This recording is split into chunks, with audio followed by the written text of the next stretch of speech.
Hello, hello. I am Ozbalabanyan, and this is something called Everyday a Scan.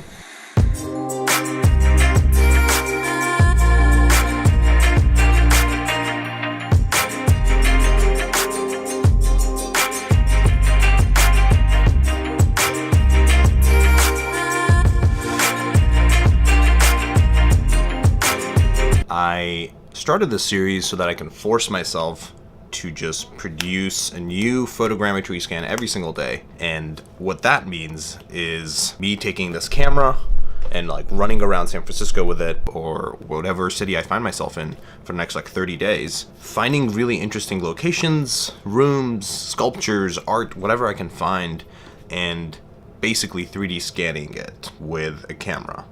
Quick little intro on what photogrammetry means. Photogrammetry is basically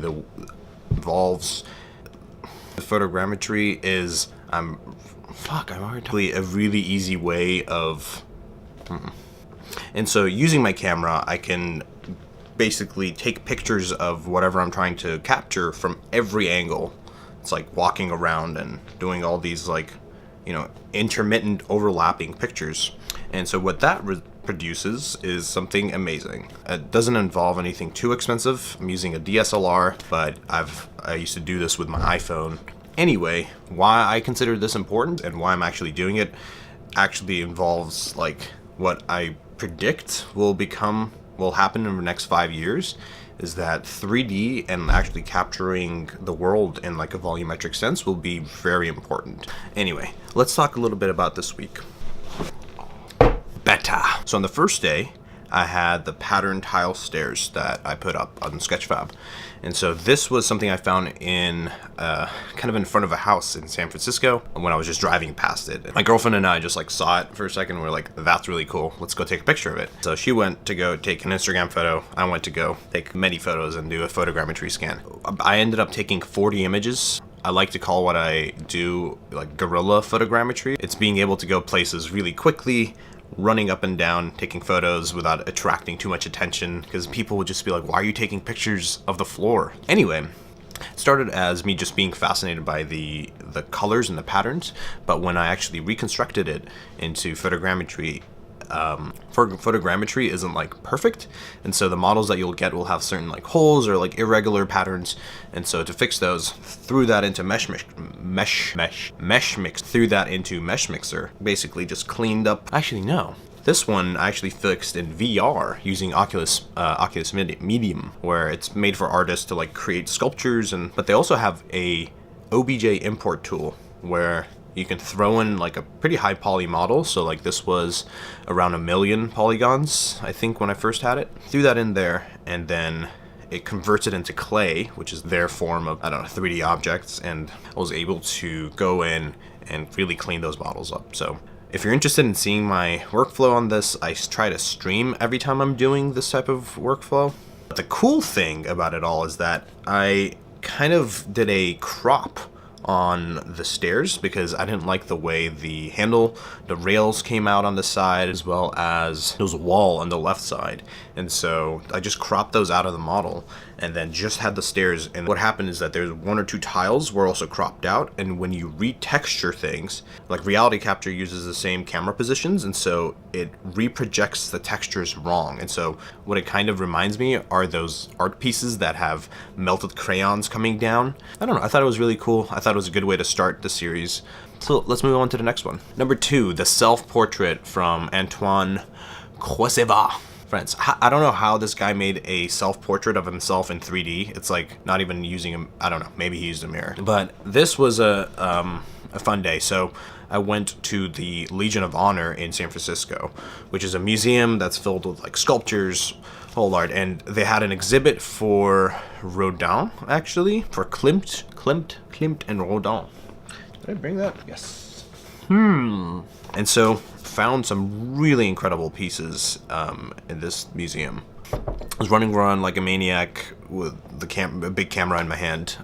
Good thing that the lens is short and not a huge zoom lens, because the biggest problem I had to deal with was actually security guards just standing around and getting mad at people for not really doing anything. I don't have much footage to show because when I try to, this is my time-lapse camera, set it down and like time-lapse myself capturing things, I couldn't. And like they came up to me like, we don't know a lot of videos in here, or the official terminology was that they only allow short photography and short videos are allowed for non-commercial use, which everything I was doing was totally legal.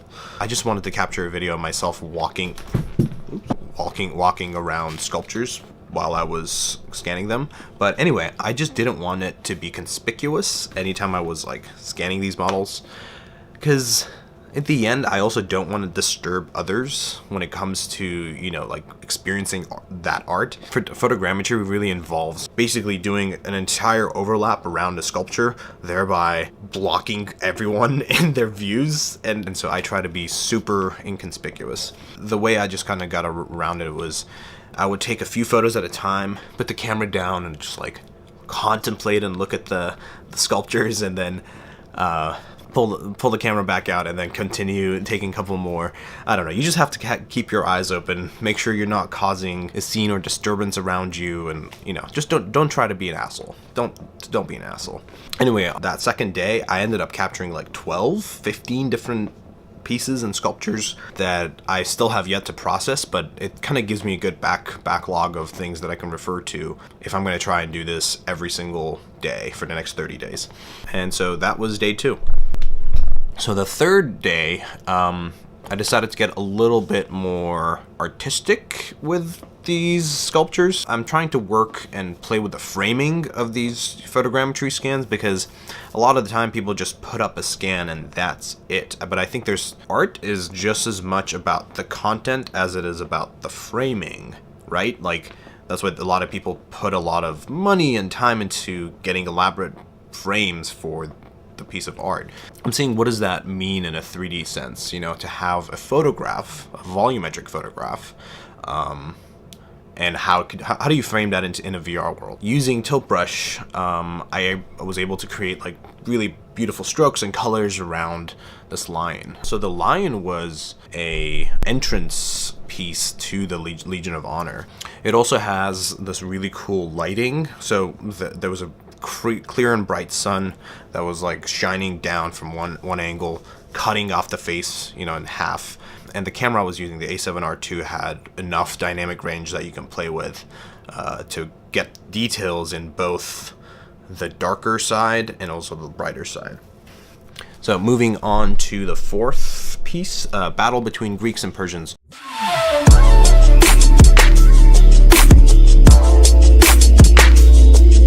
This one, I think, was kind of my favorite this week. I was spending most of the day yesterday not working on photogrammetry. I was playing with this new fractal creating software. It's really cool. But back to photogrammetry. So this piece was only done using 14 images, because the sculpture was like not a full on, it was basically like a image that has real depth, because the models and characters all have proportional depth. The reconstruction took very little time, probably under like 30 minutes, and threw it into tilt brush. One cool thing I'm liking about tilt brush and photogrammetry is that it creates this contrast between two very distinct art styles. Like, one is super photorealistic and the other is totally virtual and you know, borderless strokes that are floating in midair. I don't know, there's something to it. So anyway, those are the 4 pieces that I was able to create from Tuesday to today. Let me know what else you'd like to hear about my process and what I can, you know, help explain. I'm trying to write tutorials as well and make sure people can use this as a resource. So anyway, if you like this video, if you like what I'm talking about, like what you're hearing, so if you like what you're do the like thing, subscribe to this channel, another video like this every week. If you want to see all the models that I've made, they're all on my Sketchfab account, and so I'll have a link for that. What else? If you want to see kind of behind the scenes as I'm creating these things, I usually post them on my Instagram account or the Instagram story, so find me there. And Twitter is where I usually, you know, have conversations about everything that I'm doing. So follow me on those accounts, and I'll see you next